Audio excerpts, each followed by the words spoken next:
تم کہتے ہو کہ جناب وہ اندر سے انہوں نے بیعت نہیں کی تمہارے نے کہا، لیکن مولا علی فرماتے ہیں نہیں، اندر والا مذہب نہیں ماننا، ظاہر والا مذہب ماننا ہے۔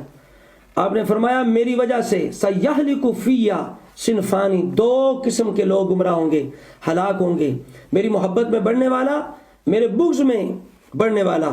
وخیر الناس فیہ حالا نمط الاوسط فالزموا، میرے بارے میں وہ بہترین ہے جو اعتدال پہ چلنے والے ہیں۔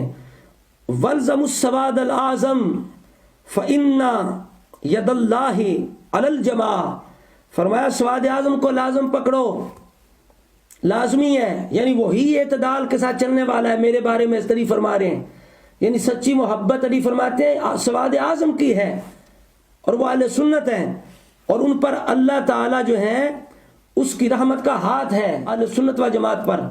یہ ہے اہل سنت و جماعت جن کا ذکر اصلی کر رہے ہیں، سواد اعظم بھی کہہ رہے ہیں اور جماعت بھی کہہ رہے ہیں، ان پر اللہ تعالیٰ کی خصوصی شفقت ہے۔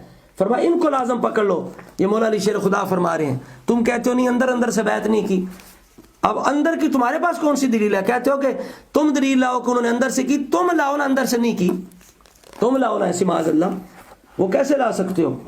اب دیکھو میں تمہیں مجالس المومنین سے نور اللہ شوستری کی زبانی بتاتا ہوں کہ سواد اعظم کون ہے۔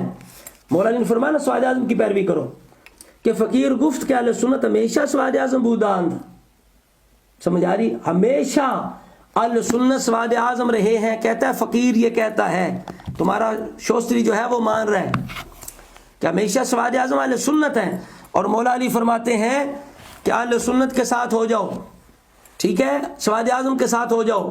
اب تمہاری دونوں کتابیں اہل سنت کے مذہب کو سچا کہہ رہی ہیں۔ اللہ تعالیٰ تمہیں قبول کرنے کی توفیق عطا فرمائے۔ یہی اہل بیت کا یہ رستہ ہے اور طریقہ ہے، عقیدہ ہے۔ اللہ تعالیٰ تمہیں بھی اس پہ چلنے کی توفیق عطا فرمائے، جتنا تم نام لیتے ہو اللہ تعالیٰ تمہیں اس پہ چلنے کی بھی توفیق عطا فرمائے۔ اب دیکھو میں تمہیں بتاتا ہوں، تم کہتے ہو نا کہ وہ جناب